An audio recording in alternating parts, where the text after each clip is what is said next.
ba, ba tsoro ya sani ba, bai kasa a shiri ba, ba karamin sanata ba, nan ba nasu bane ba.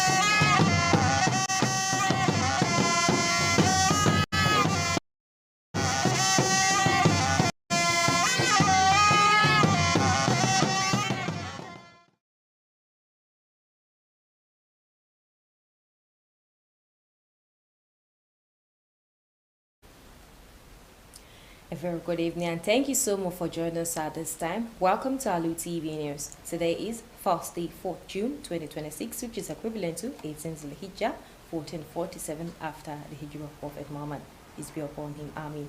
My name is Hafsa Muhammad Kabir with the news. First, the headlines. Sokoto State government debunks reports on the Badawa Primary Healthcare Center and orders the renovation of the neglected facility. Plan International Nigeria and Sokoto State government move to strengthen teacher capacity through an orientation program for newly recruited teachers. Sokoto State Pilgrims Welfare Agency urges pilgrims to comply with baggage regulations ahead of their return journey from the 2026 Hajj. These and more coming up shortly. Stay with us.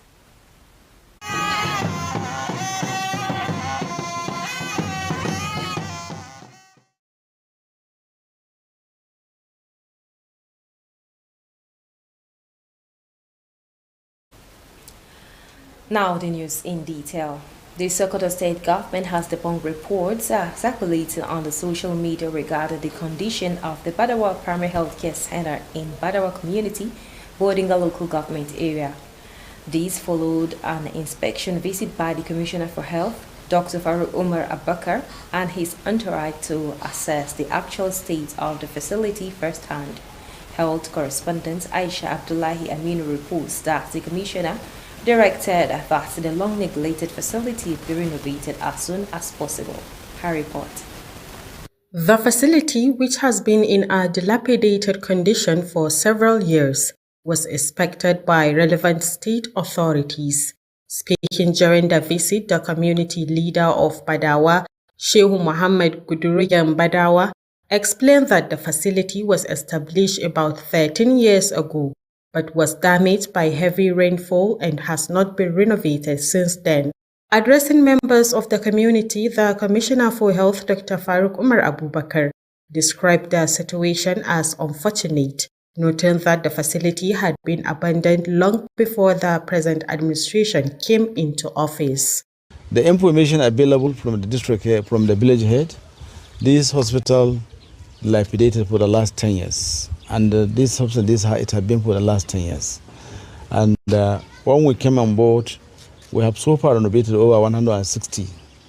And out of this number, more than 8 primary health centers under Bodinga local government were renovated, including that of Dingadi and Tulawa, which they are all part of the ward.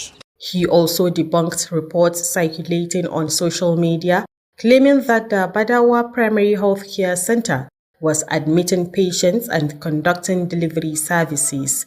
Also speaking, the Special Advisor on Primary Health Care Development Agency, Dr. Muhammad Bello Marnona, urged the community to channel their requests and concerns through the appropriate authorities whenever government intervention is needed. As you are aware, when government did a project for the people has to take ownership. So if they are not economical with the information, it will have not been stay like this for over 10 or 13 years. In another development, the commissioner and his entourage visited Badu area within the Sokoto metropolis. to inspect another health facility that had also been neglected. The commissioner further explained the government position on the matter. Since this quarter was built in 2010, this hospital was allocated, or rather was constructed, but it never been used. And it had never been put to use, and it was vandalized by, look at the windows, the doors were removed, and it has never been repaired. So that's why the community raised a complaint. We come to see ourselves, and as usual, also direct Minister of Works to come and do necessary assessment and see how we can put this to use, inshallah. Aisha Abdullahi Aminu, Alu TV News. Talking education now, Plan International Nigeria, in collaboration with Sokoto State Ministry of Basic and Secondary Education,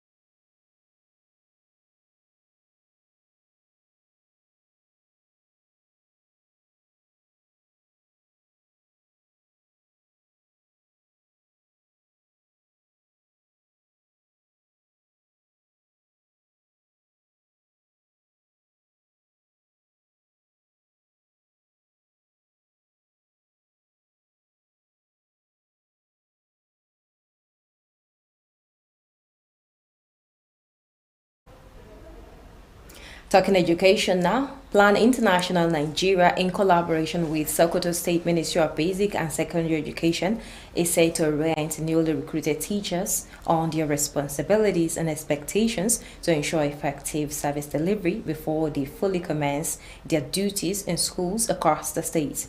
This was made known by the Commissioner for Basic and Secondary Education, Professor Ahmad Laden Allah, while declaring upon a one-day state-level validation and adaptation workshop on the onboarding orientation manual for newly recruited teachers.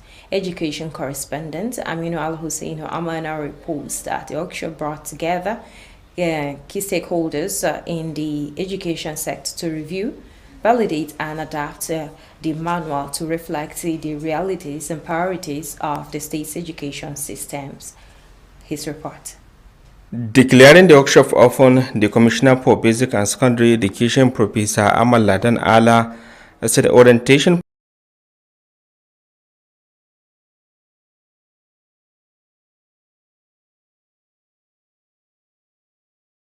Aerial work into practical work of teaching is very important. You need to be oriented on how to go about, teaching, how to relate with other people, how to relate with all other important stakeholders. How to manage your curriculum, your syllabus, your diary, how to prepare your lesson note, lesson plan, how to approach your teachers, your students, how to teach them. Professor Allah reaffirmed the commitment of the state government to improving the quality of education through continuous capacity building, professional development, and provision of a conducive learning environment for both teachers and students. The Sokoto State Coordinator of Plan International Nigeria, Mr. Julius Joseph, explained that the onboarding manual serves as an important guide that will facilitate the smooth integration of newly employed teachers into the school system. The mandate is to make sure that teachers are not just recruited, like of course the state government is doing, but they are also having proper onboarding for them to deliver quality services to improve education outcomes in Sokoto State and beyond. So that is why we as an organization brought about, with the collaboration with the Sokoto State Ministry of Basic and Secondary Education, came about the development of the teachers onboarding manual. Other speakers, including representatives of the Executive Chairman of the Universal Basic Education Board, SUBEV, the Teachers Service Board, and other stakeholders, noted that providing teachers with the necessary orientation at the beginning of their careers will enhance professionalism, accountability, and commitment to quality service delivery. Aminu Al-Hussein Amanawa reporting for Alu TV News. Still talking education now. The Colleges of Education Academic Staff Union, COASU, Shehu Shagari College of Education, Sokoto State Chapter, has commended Governor Ahmed Ali Sokoto for approving and implementing the 35% and 25% salary increment for academic and non-academic staff of the institution. In a statement jointly signed by the chairman of the union, Umar Yahya Muhammad, and the secretary, Abubakar Salihu Tambuwal, who also described the approval as a demonstration of the governor's commitment to workers' welfare. The union said the salary increment would improve the living standard of staff, boost morale, and enhance productivity in the education sector. KWAS also praised Governor Ahmed Ali Sokoto for his support to education sector and other areas of development, while assuring the administration of its continued support and cooperation. The union further urged workers to reciprocate the gesture through dedication and improved service delivery. Now, do not forget you're watching Alu TV News, transmitting from Sokoto, the seat of the Caliphate. You can also watch us live on our social media handles at Alu TV on YouTube channel, while on our Facebook page, you can view us at Alu TV News. You can also download our mobile application on the Play Store by searching Alu TV and watch our previous programs or watch us live while the program is running. Now the news continues.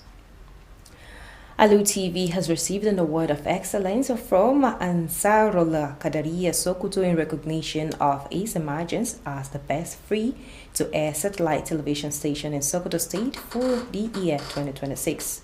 The award was presented in appreciation of the station's commitment to quality broadcasting, effective dissemination of information, and outstanding media service to the people of Sokoto State and beyond. Our correspondent Jemilu Musa Mishano reports that the association described the recognition as a reflection of Alu TV's growing contribution to public enlightenment, education, and entertainment, while commending its role in promoting professionalism within the media industry.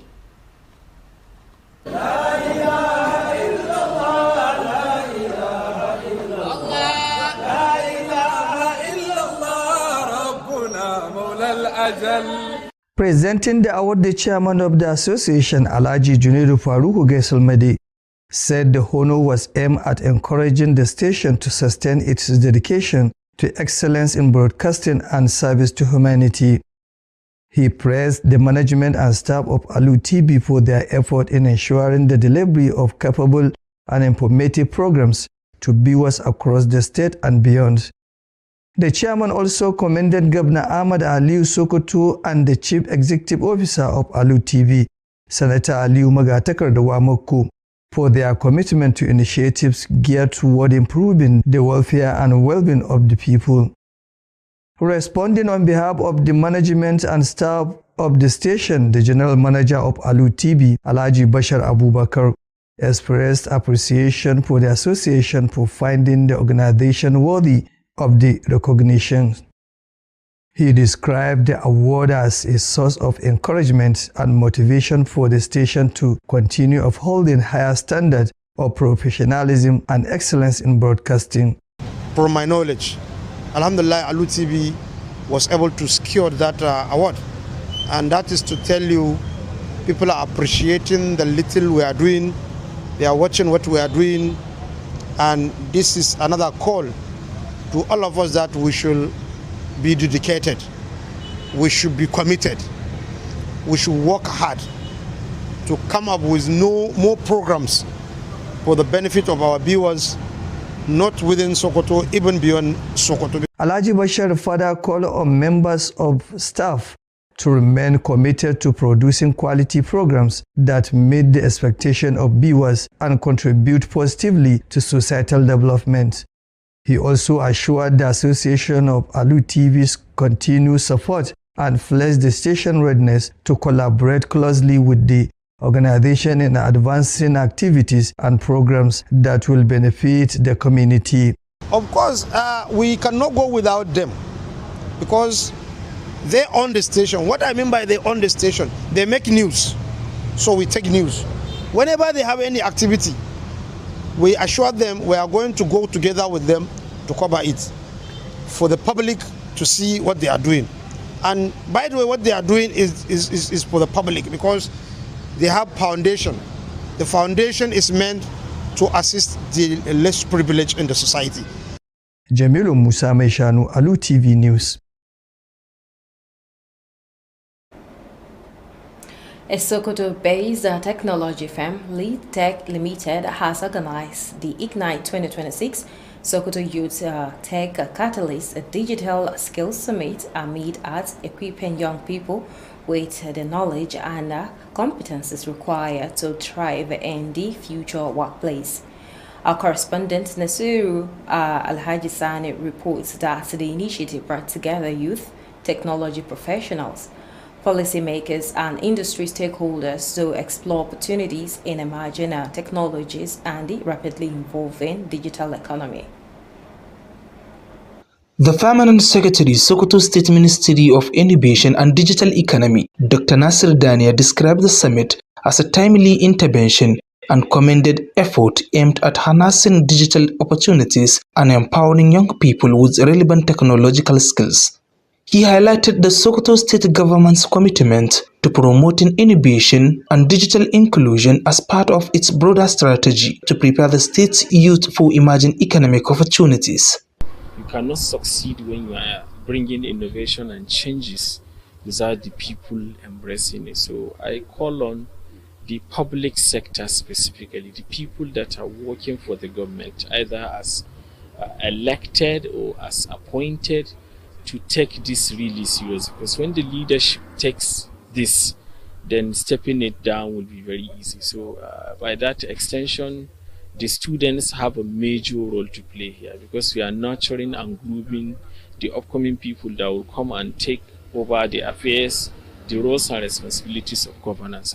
Organizers said the program provides participants with practical training in key areas including artificial intelligence, digital marketing, cybersecurity, data protection, career development, and entrepreneurship.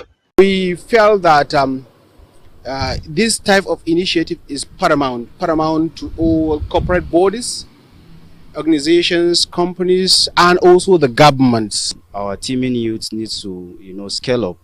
They need to be provided with skills and acquisition so that they can be self-reliant. We're able to identify some key members of our society that we find out that they need this training in order to develop themselves and equally helps in developing our community.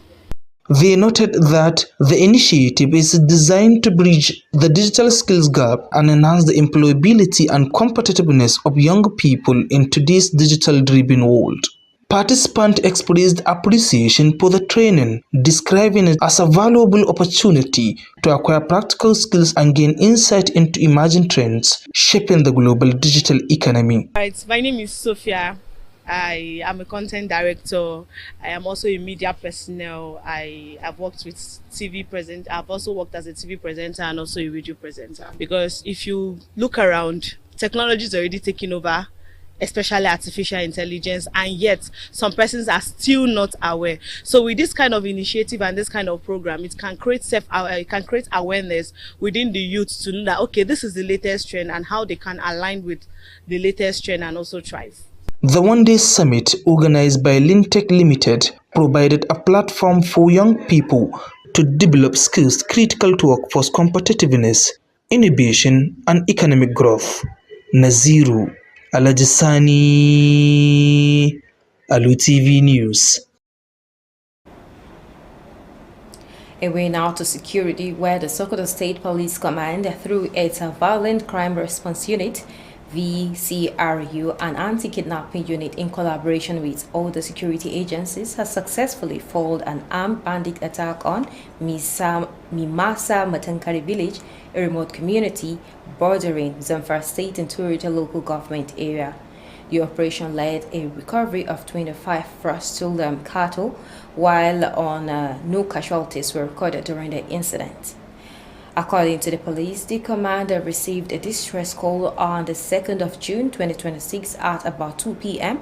reporting that a large number of armed bandits had invaded Imasa Matankari village, firing sporadically and rustling 25 cows belonging to local residents.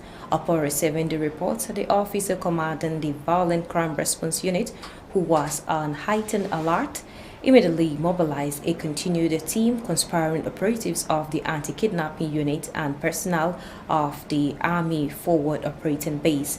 The security team swiftly moved to the area, blocked all possible escape routes, and engaged the bandits in a gun duel. Following the exchange of fire, the operatives overpowered the criminals, forcing them to flee into the nearby Kuruwa forest. In the process, the bandits abandoned all the stolen cattle. All 25 rustle cows were successfully recovered and have since been returned to the personnel. Have continued intensive search operations in the area to apprehend the fleeing suspects and prevent further criminal activities. The command also urged members of the public to remain calm and vigilant while continuing to provide timely and credible information to security agencies in support of efforts to combat banditry, kidnapping, and other criminal activities across the state. Now to Saudi Arabia. Sokoto State pilgrims have been urged to strictly comply with baggage weight limits and airline regulations as preparations gather momentum for their return journey to Nigeria following the successful completion of the 2026 Hajj exercise. The call was made by the chairman of the State Pilgrims Welfare Agency, Alhaji Aliyu Musa, shortly after the distribution of luggage bags to pilgrims in Makkah, aimed at facilitating the smooth transportation of their belongings back home. Abdurrashid Wadata Buhari posed that religious scholars and Hajj officials stress the importance of adhering to established guidelines to avoid inconveniences during departure, while commending the welfare measure put in place by the Sokoto state government.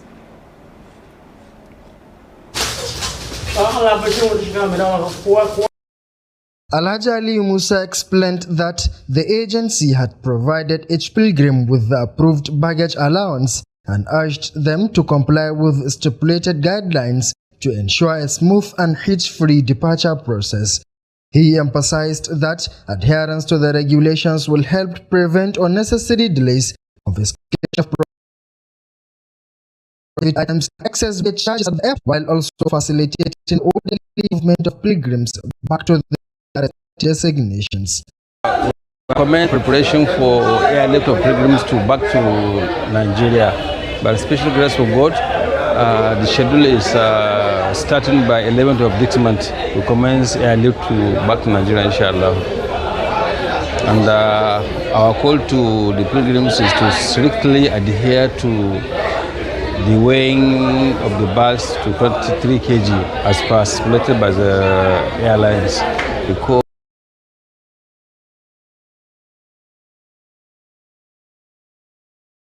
that kg to come entirely with the 23 kg. So I advise all the pilgrims to strictly abide by that.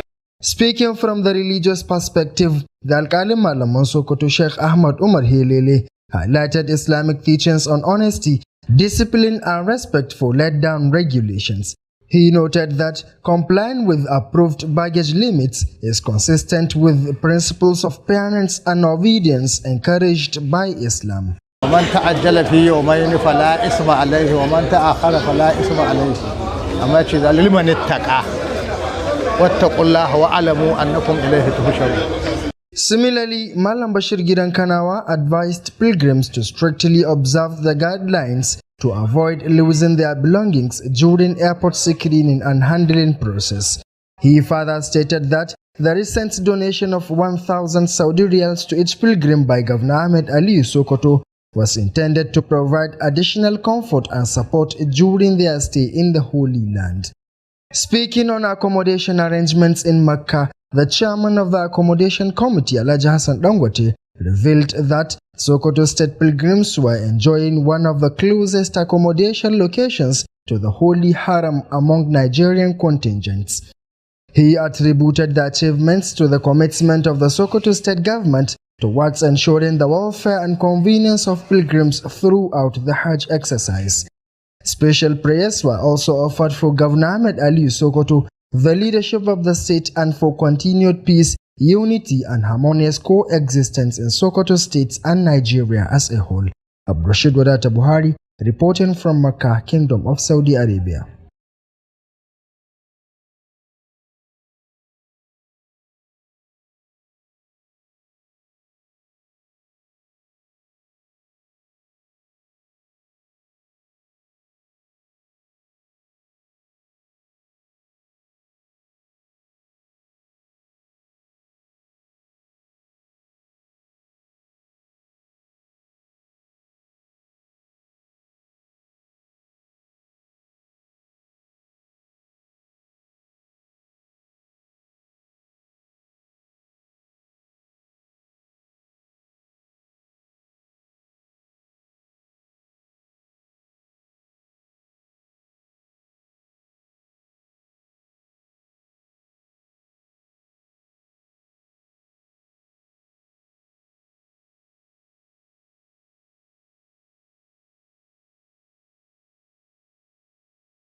And that ends the news at this hour. But before we go and a look at stories that made the headlines, we reported to you that the Sokoto state government has debunked a report on the Badar Primary Healthcare Center and ordered the renovation of the neglected facility.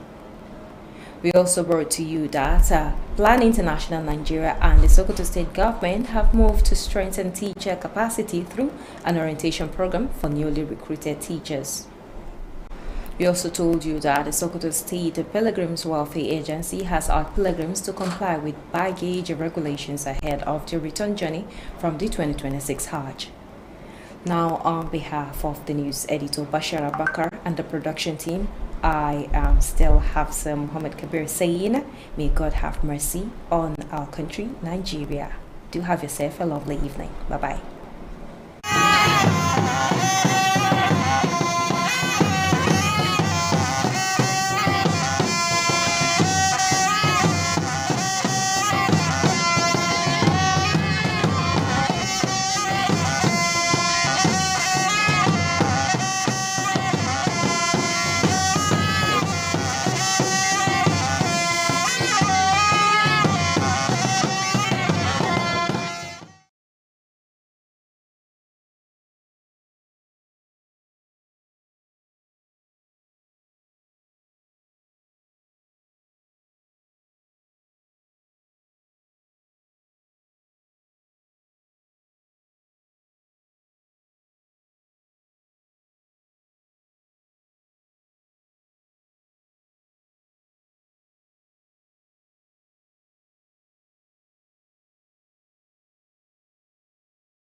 gwamnatin jihar Sokoto ta karyata rahotannin da ke yawo akan wato cibiyar kiwon lafiya da ke wato Badawa, inda kuma ta bayar da damar sake gina asibitin gabaki daya. Shirin Plan International da gwamnatin jihar Sokoto suna yunkuri wajen karfafawa malamai waɗanda aka ɗauka aiki domin su ci gaba da gudanar da ayyukansu. A daidai lokacin da ake sa ran soma jigilar alhazan jihar Sokoto daga ƙasa mai tsarki, hukumar kula da aikin hajji ta jihar Sokoto ta yi kira ga mahajjata da su bi dokokin da aka sharɗanta wajen awon jikuna domin zuwa gida. Jama'a assalamu alaikum, barkanmu da kasancewa da kuwa labaran gidan talabijin na Alu TV yau Alhamis 4 ga watan 6 shekara ta 2026 wadda ta daidai da 18 ga watan Zulhaj shekara 1447 bayan hijirar fiyayyen halitta Annabi Muhammadu sallallahu alaihi wasallam daga Makka zuwa Madina. Sunana Hayatu Jibo Dallatu.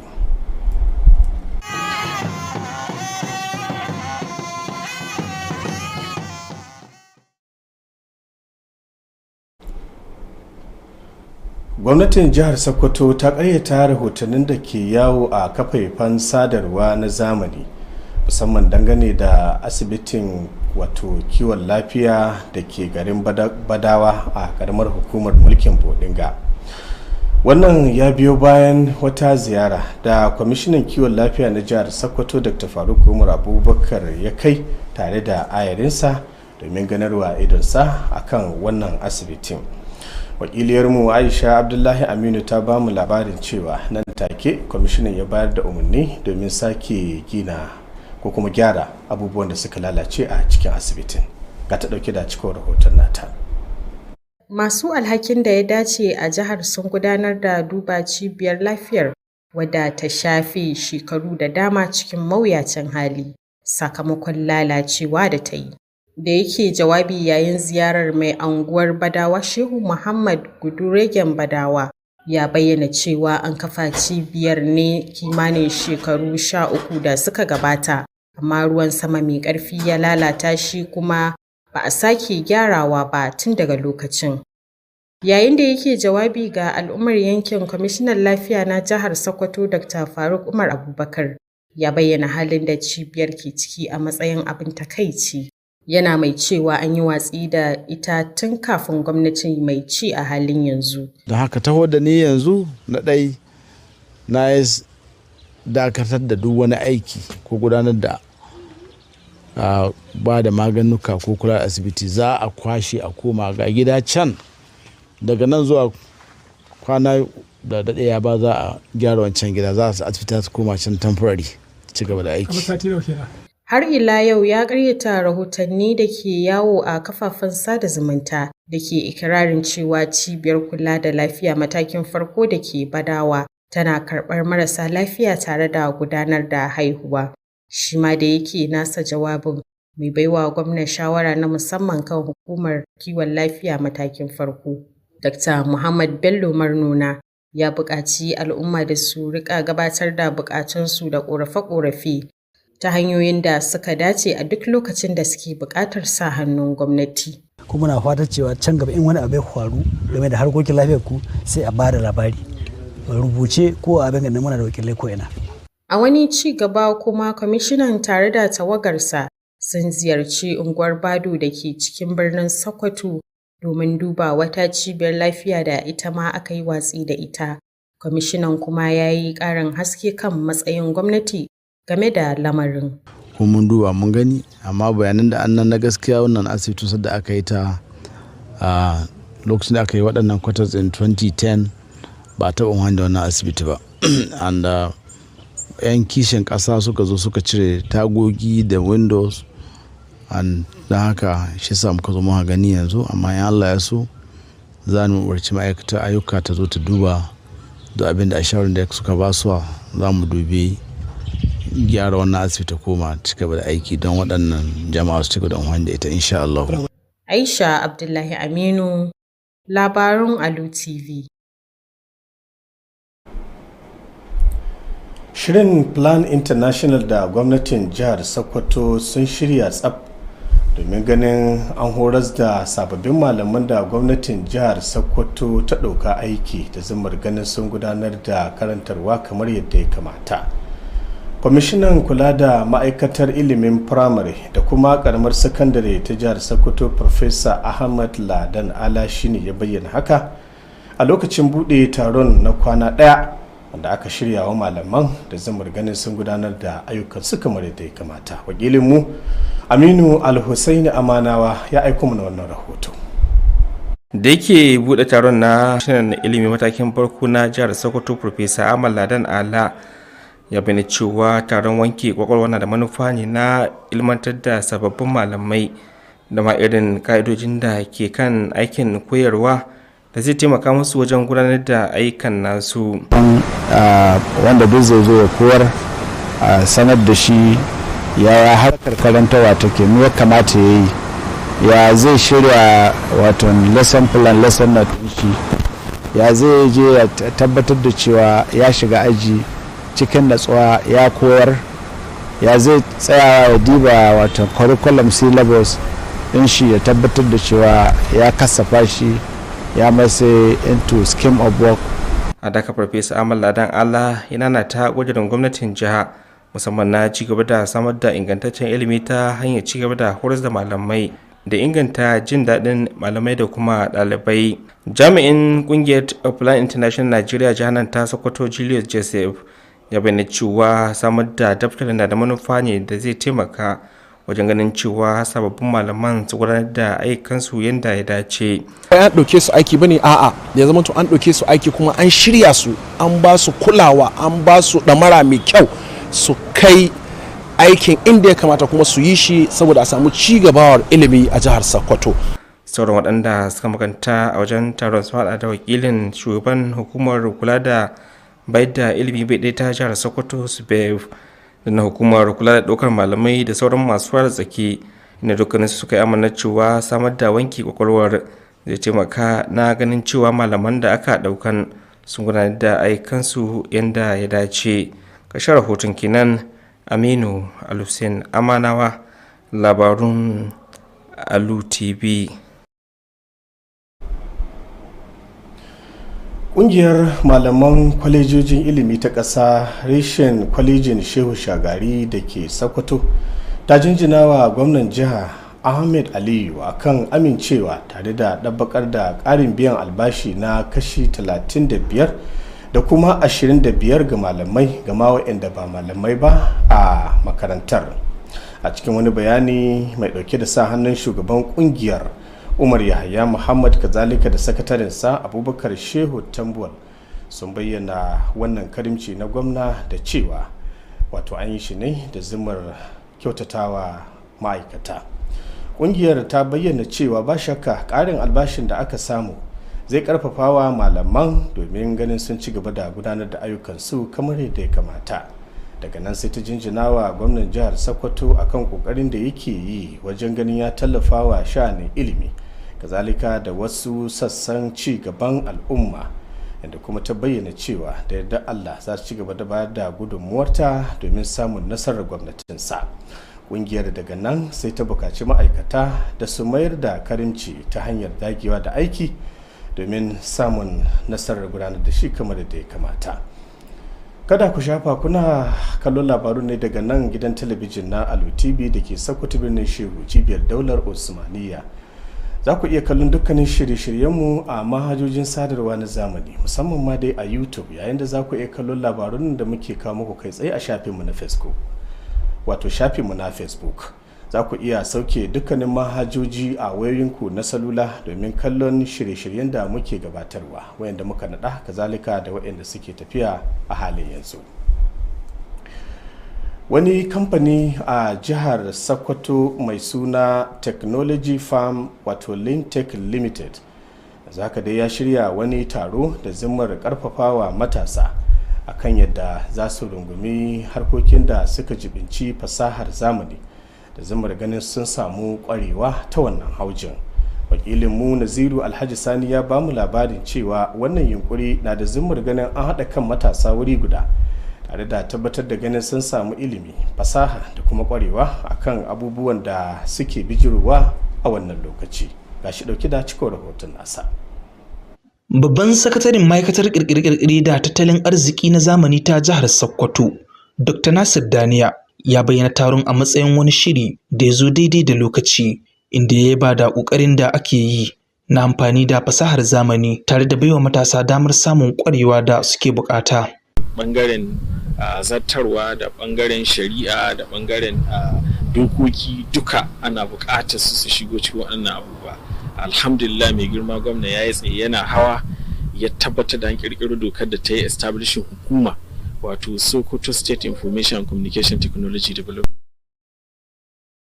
Agency. Wannan gwamnati ta kawata, an yi doka ta kirkiro ta, wannan shi ya bamu tushe madahawar da aka yi waɗannan abubuwa. Sannan yanzu wannan kokari da ake na ƙarƙashin ministry, kuma kaga ana ta abubuwa na kokarin haɗa kan jama'a, abubuwa na gwamnati ta ci gaba, taimaka ma ma'aikatan ne, wayar da kan jama'a, horaswa ga matasa da ɗalibai don ya zama ko da za su hito su fara aikin gwamnati sun riga sun karbi waɗannan abubuwa na artificial intelligence. Ban san su. Ya jaddada ƙudurin gwamnatin jihar Sokoto na bunƙasa ƙirƙire-ƙirƙire da samar da damammaki ga kowa a cikin harkokin fasahar zamani a matsayin wani bangare na shirya matasan jihar domin cin gajiyar sabbin damammakin tattalin arziki da ke tasowa.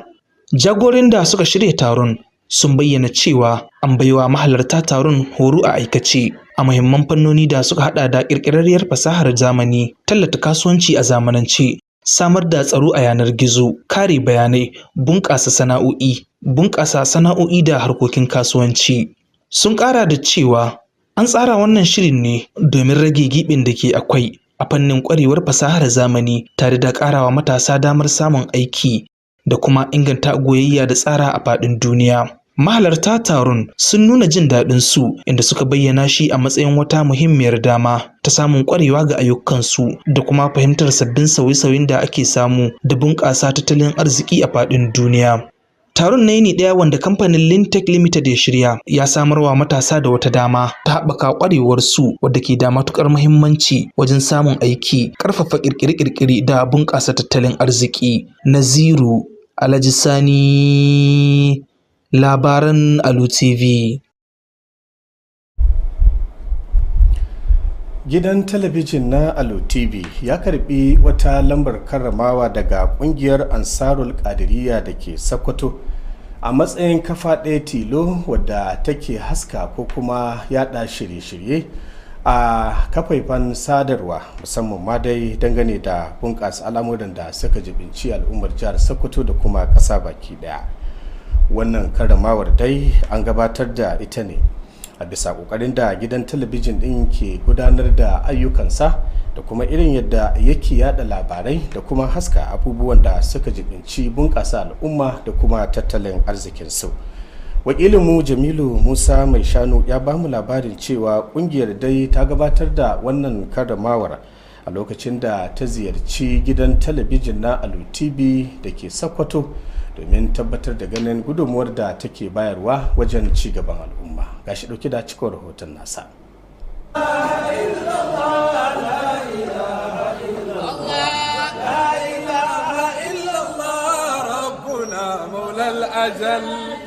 Yayin gabatar da lambar yabon, shugaban kungiyar Alhaji Junaidu Faruku Gaisalmade ya bayyana cewa an bayar da wannan karramawar ne domin karfafawa tashar gwiwa wajen ci gaba da jajircewa kan inganta harkokin yada labarai da kuma hidimtawa al'umma. Ya yaba wa shugabanci da ma'aikatan Alu TV bisa ƙoƙarin da suke yi wajen samar da shirye-shirye masu inganci, sahihanci da kuma ilmantarwa ga masu kallo a faɗin jihar da ma sauran wurare. Shugaban ya kuma yaba wa gwamnan jihar Sokoto Ahmad Aliyu Sokoto da wanda ya assasa gidan talabijin na Alu TV Sanata Aliyu Magatakardawa Makko bisa jajircewar su wajen aiwatar da shirye-shirye da manufofi da ke inganta rayuwa da walwalar al'umma. To kula da irin gudunmawar da kuke basuwa ga yaɗa addinin musulunci da kuma kasuwanci da manuhohi da kawo zaman lahiya. To kula da wannan ne ya ga mun ga ya cincimta mu zo mu girmama wannan gidan TV da wannan girmamawa domin ƙara ƙarfafa ma'aikatan wannan gidan TV su ci gaba da waɗanda ayyuka na girma na wato wayar da al'umma kansu. Da yake mayar da jawabi a madadin shugabanni da ma'aikatan tashar, babban manajan Alu TV Alhaji Bashir Abubakar ya nuna godiyarsa ga ƙungiyar bisa ganin cewa tashar ta cancanci wannan karramawar. Ya bayyana cewa lambar yabon za ta kasance wata babbar ƙwarin gwiwa da kuma ƙarfafawa ga tashar talabijin ɗin wajen kiyaye ƙa'idoji da nuna ƙwarewa da nagarta a harkokin yada labarai. Wannan shi ya ba da ƙwarin gwiwa ga wannan ƙungiyar ta karrama wannan gidan talabijin da wannan kyautar karramawa da ba za mu iya sayanta da kuɗi ba. Kun je da ya muku bayani ba za mu iya saye ba za mu iya tarbansu ba saboda mu aikin mu faɗakar mu ilmantar. To wannan ƙoƙarin da waɗannan jajirtattun shugabanni suka yi na ba mu wannan karimcin ya nuna cewa lallai jama'a suna kalle da abin da muke, suna faɗake da abin da muke.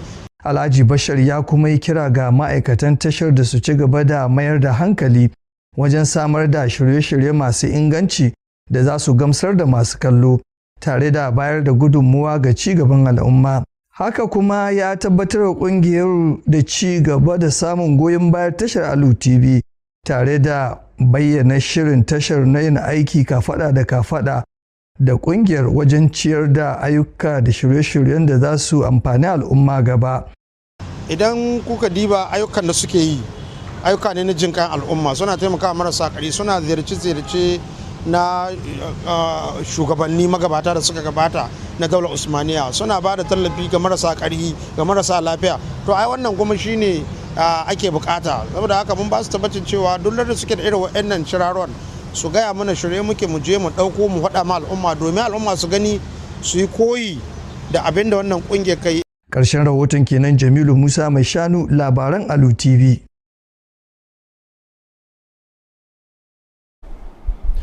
Rundunar 'yan sandan jihar Sokoto ta samu ta hanyar sashenta na dakile ayyukan ta'addanci. Ta samu nasarar dakile wani aikin ta'addanci da aka kimtsa musamman a ƙauyen Imasa Matankari da ke kan iyaka da jihar Zamfara a karamar hukumar mulkin Tureta. Har ila yau wannan samame da aka kai ya samu nasarar ceto shanu akalla guda 25 kuma ba a samu rashin rayuka ba. A cewar wani bayani da ya fito daga rundunar 'yan sandan jihar Sokoto cewa ta samu wani rahoto da a ranar 2 ga watan nan da muke ciki da misalin karfe 2 na rana, inda aka bayyana cewa wasu ɓata gari sun mamaye garin Imasa Matankari, inda kuma suka yi ta harbin mai kan uwa da wabi tare da yin gaba da wasu shanu da dama. Daidai lokacin da ta samu wannan rahoto nan take rundunar ta bazama domin tura jami'anta wajen ganin an dakile wannan ayyukan ta'addanci, da kuma nan take aka samu nasara. Rundunar ta bayyana cewa a daidai lokacin da ta kai samame ta samu nasarar kwato shanun da kuma tabbatar da ganin waɗanda suka kimtsa waɗannan ayyukan ta'addanci ba su samu nasarar gudanar da abin da suka ƙuduri aiwatarwa ba. Biyo bayan musayar wuta nan take rundunar ta bayyana cewa jami'anta sun samu nasarar kakkaɓe aikin na ta'addanci, inda kuma waɗanda suka ƙuduri kimtsa wannan ta'addancin suka arta a cikin nakare a wani daji da ake kira Kurwa, inda kuma suka samu wurin buya daga rundunar ta 'yan sanda. Rundunar ta bayyana cewa dukkanin shanun guda 25 ta samu nasarar ceto su kuma ta hannunta su ga waɗanda suke ainihi mamallakin shanun. Hukumar kula da aikin haji ta jihar Sokoto ta gargaɗi mahajjatan jihar Sokoto waɗanda yanzu haka suke ƙasa mai tsarki, musamman akan dokokin da aka sharɗanta wajen yin amfani da jikuna da mahajjata ya kamata su yi amfani da su domin dawowa gida. Wannan kuwa ya biyo bayan shirye-shiryen da ake yi na soma jigilar alhazan jihar Sokoto zuwa gida. Shugaban hukumar Ali Musa shine ya yi kiran jim kaɗan bayan kammala dudduba dukkanin jikunkunan mahajjata na jihar Sokoto waɗanda ke ƙasa mai tsarki da zammar ganin ba su saba dokokin da aka sharɗanta ba. Wakilinmu Abdulrashid Wadata Buhari ya ba mu labarin cewa har ila yau malaman addini su ma sun yi kira ga mahajjata da su rika bin dokokin da aka sharɗanta, musamman wajen ganin ba a wato zarta dokokin da aka sharɗanta ta hanyar jikunkunan da mahajjata ke amfani da su domin dawowa gida ba. Ga shi ɗauki da cikon rahoton nasa. Alhaji Aliyu Musa ya bayyana cewa hukumar jin daɗin alhazai ta jihar Sokoto ta samarwa kowane mahajjaci jikka mai adadin abin da aka amince ya ɗauka, tare da kira gare su da su bi ka'idojin da aka gindaya domin tabbatar da tafiyarsu ta komawa gida a cikin tsari da kuma kwanciyar hankali. Ya kuma ƙara jaddada cewa bin ka'idoji da kuma dokokin da aka shimfiɗa zai taimaka matuƙa wajen kaucewa jinkiri, wanda rashin bin dokar zai kai ga ƙwace abubuwan da aka haramta fita da su a wannan ƙasar, da kuma kaucewa biyan kuɗin ƙarin kayan da suka zarce adadin abun da aka gindaya, musamman ma a lokacin da ake tantance kayan mahajjata a filin jirgi. Ya kuma ce hakan zai taimaka matuƙa wajen jirga-jirgar ɗaukar mahajjata domin kai su a gidajensu bayan kammala aikin su na hajji. Kuka sani cewa su alhazai mun ba su jikunan su mayan jikuna guda biyu, da matan gida an ba su jika karama ta hannu. Wannan jikuna guda biyu su ne za su da kayan su ciki, amma kada su wuce kejinta, don kowace jika tana ɗaukar keji 23, guda biyu ya zama keji 46 kenan. In aka amma duk wanda ya wuce wannan keji aka je wurin aure jikashi aka samu ta dan wuce wannan keji, to lalle tabbas sai an bude ta an cire wannan kaya an rage su tarbi da wannan keji. Da zaran kara je ba mutane wahala wurin awon kaya, inda kage da aka bata ko da alhaji ya tsaya bakin adadin keji da aka bashi. Ta bangaren addinin musulunci kuwa da yake bayani, alƙalin mallaman Sokoto Sheikh Ahmad Umar Helele ya bayyana cewa na daga cikin koyarwar addinin musulunci da bin gaskiya, mutunta dokoki da kuma ka'idojin da aka shimfiɗa. Ya kuma ce bin ka'idojin da aka shimfiɗa yana daga cikin abin da hajji take koyarwa, wanda yake bayyana rashin bin ka'idar ɗaukar kaya a matsayin abin da ya kauce wa ka'idar da addinin musulunci da kuma biyayya da adalcin da yake koyarwa. Don haka kamata ya yi wanda ya zo aikin hajji ya kiyaye alƙawallan da an kai, kuma ya ji tsoron Allah ga saɓa alƙawari. Akwai wasu abubuwa biyu da mahajjata kan yi wanda yake gaskiya sun sami ka'ida. An ƙayyade abin da kowane mahajjaci an ka bashi na awo, to ya wuce shi ya zama saɓa ga alƙawari kuma ya zan cin amana. Haka zalika Mallam Bashir Gidan Kanawa ya kuma shawarci mahajjata da su kiyaye bin ka'idojin da aka gindaya wajen ɗaukar kaya, domin kaucewa rasa kayayyaki da kuma asarar dukiya yayin da ake bincike da kuma ɗaukar mahajjata a filin jirgin sama domin komawarsu a gida. Ya kuma bayyana tallafin riyal 1000 da gwamnan jihar Sokoto Ahmed Ali ya bai zuwa ga kowane mahajjacin jihar Sokoto, wanda aka yi a matsayin abin da zai taimaka musu domin samar da walwala da kuma sauƙaƙa musu zama a ƙasa mai tsarki. To don da kunne na ni ji wasu suna cewa, wasu mata suna cewa su wallahi babu wanda kana musu su yi sayayya, sun samu kuɗi babu wanda kana musu su yi sayayya. To in ma ba hana miki ki sayayya ba, to ana hana miki tayayya da su, don in kin zo can wurin da za a ɗauka miki su ki hurce kilon da an ka baki, to ƙarshen ta bar miki kayan za a yi. Sai dai man sani ba, kila irin waɗanda ka faɗi haka nan kila sun tanadi kuɗin biyan awo na kamar kago. Ta ɓangaren masauka alhazan jihar Sokoto a garin Makka kuwa, shugaban kwamitin masauka Alhaji Hassan Dangote ya bayyana cewa mahajjatan jihar Sokoto na cikin waɗanda suka fi kowanne kusa da zama a kusa ga harami a ɗaukacin mahajjatan da suka zo daga ƙasar Najeriya. Ya kuma danganta wannan nasarar da ƙuduri da yunƙurin gwamnatin jihar Sokoto na ci gaba da tabbatar da jin daɗi da kuma walwalar mahajjata a ɗaukacin tsawon zamansu a ƙasar Saudiya. Allah hakika a yanzu nan wannan hajjin da ka gani, duk alhajin da ya to da Najeriya babu wani alhaji wanda aka gaba gare mu kula su masallaci, ban san shi, ban san babu wani gidan alhaji gaba gare mu haka. Duk Afirka gaba ɗaya ban san wani alhaji wanda aka gaba gare mu ba, sai dai shi da baya gare mu. Mu mun samu alhamdulillah, mun samu gidaje very close inda ta kawo ka kana hira sai ka ga masallaci. An kuma gabatar da addu'o'i na musamman domin ci gaban gwamnatin jihar Sokoto da ma dafawa gwamnan jihar Ahmed Aliyu, tare da neman ɗorewar zaman lafiya, haɗin kai da ma zaman fahimtar juna a jihar Sokoto da ma Najeriya baki ɗaya. Allah shi ƙara yi muna jagora baki ɗaya kuma shi taimaki shugabanninmu taimakon da suka yi muna ba za mu taɓa mantawa da su ba wajen yin addu'o'i a koyaushe da kuma kira a yi musu addu'a. Abdulrashid Wadata Buhari daga garin Makka na ƙasar Saudiya.